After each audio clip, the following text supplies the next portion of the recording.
you know, if anything, you get a story out of this.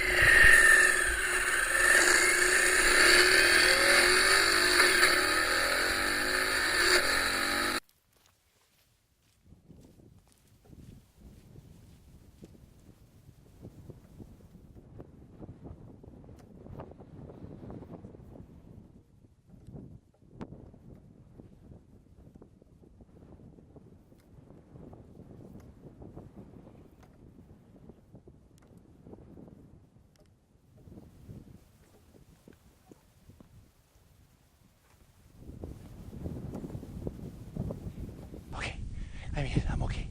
I'm okay.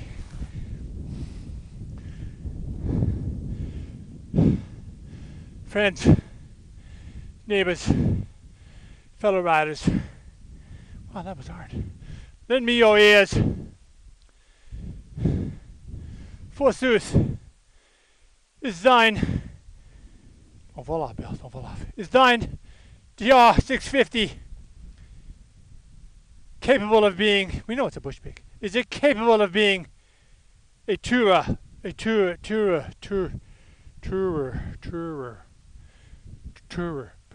of going long distance on a ribbon of asphalt? Wow, this is nice up here. For many miles with much economy and perhaps great comfort to the rider. Well, let's find out.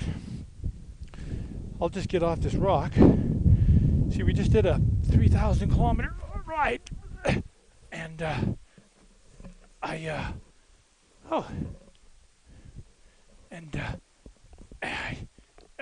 gonna, okay, there, it wasn't so hard. Yes, we just did a 3,000 kilometer ride, and I bought this bike to run around the Yukon, to not to go much further than, you know, eventually the 6 hours to Dawson, 6 hours at a time on the Dempster. I knew that would be a bit of a go for, I'm 60 in the spring, medical conditions, all that crap. I'm slim and trim enough, mind you, but I have some challenges. So that's the rider in a nutshell. I wanted the bike to fit me and sustain me for at least those rides. But we got this crazy idea to put 3,000 kilometers on it, which we just did last week. We went for a week ride, Trooper and Trooper, Terrace, Kitimat, Niska Highway, all over the place. It was fantastic. So I got a good feel of whether this would be good on the highway as a tourer or not. So the bike is completely stock, mechanically, changed nothing, even stock tires, which have 5,200 kilometers on them. Let me just add that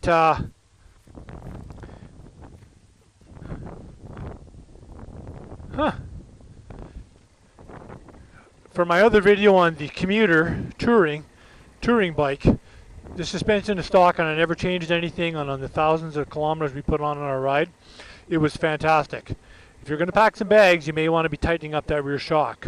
And I can understand people change their suspensions, but for me, the way I ride when I was doing 130k on the highways, yeah, see right now I'm doing 130 kilometers. So it's pretty easily done on this little bike. The suspension was fine.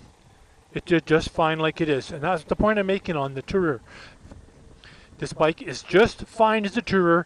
You don't really have to do much of anything other than make it more comfortable. But I did do cosmetic upgrades.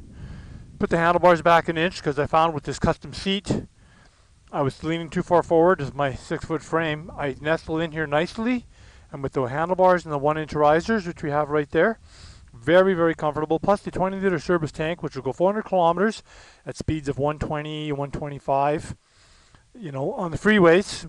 As a bush pig, we all know what it's capable of, and that's a lot. As a tourer, for myself, although I loved the ride, I don't think I'll be taking it again on anything long. I just found there's so much wind and vibration. It's just not, excuse me, I'm used to big street bikes. And the last time I had an Enduro, something like this, was a 500 XT in 1979, similar to this. So it's somewhat, I found it to be somewhat uncomfortable. We didn't do really long days. The longest day we did was 750 kilometers. Most days we did 300-400 kilometers a day, so it wasn't really too bad at all. But still, I was pretty fatigued in the shoulders. Vibration-wise, my hands did not fall asleep compared to I've been on GSA 1200s, and they'll put your hands to sleep at 110k, the older versions, anyways. My brother had an 08, and it was horrible for putting your hand to sleep. This thing didn't do that. I don't have the pegs lowered or anything like that. Just the comfort, and we had this on the back. I would recommend definitely more luggage. One of those wraparound bags here would be just been fantastic, because we stay in hotels mostly. Although next year we'll be putting out getting some new camping gear if things go well. So overall, meals can be so expensive. That's why we like to have more luggage.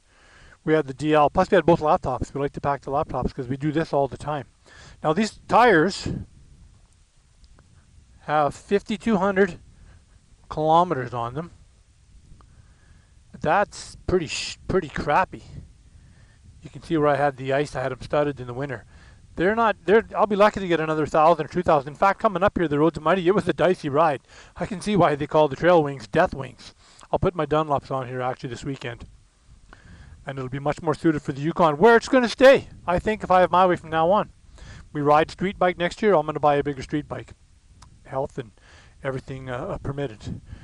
Things go that way. So overall, as a street bike, depending on your physical condition, realizing it's an enduro, you can ride it pretty relaxed, but in the big winds, it's going to move around a little bit. You're going to get some pretty good gusts, and you want streets. I would actually put better street tires on than even these if I was going to go for miles and miles. The Dunlops are just terrible on the pavement. You don't want to ride that too far or too fast. If I was a younger man, in even better physical condition and more gusto than I have at this particular time in my life, I'd ride this thing to Hades and back. It is just an amazing, I love it. Horsepower from now at 1,500 kilometers compared to 0 kilometers is at least 15% more, and I've done nothing. Just breaking it in has increased the horsepower. Well, maybe substantially is the wrong word, but it has definitely increased the horsepower. I love it. It's a great little bike. It's fun. And it really isn't that what it's all about? Having fun. And this bike is fun. And it'll do everything. It will do the muddy roads. Look where we are. It is just so gorgeous up there. The Zorbut, as I like to call it, I don't know. It's like on every motorcycle. If you're going to put in over 500 kilometers a day, you're going to get Zorbut.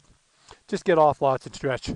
So taking into your physical condition, once that's accounted for, modded up a little bit, I would give this 2 thumbs up to go to South America in a heartbeat. And of course, many, many people have. And hopefully, unless the world caves in tomorrow, which it looks like it's headed that way, doesn't it? Oh my God. As a species, we are sad at times, aren't we? So you all have a great day. It's Wild Bill's Garage. I'm going back home now. The wife has made some, can she make a chili? I tell you. DR650. They're well worth it, depending on what you're looking for a riding bike. Wild Bill's Garage over and out at Fish Lake. Wow, what a nice day. Over and out.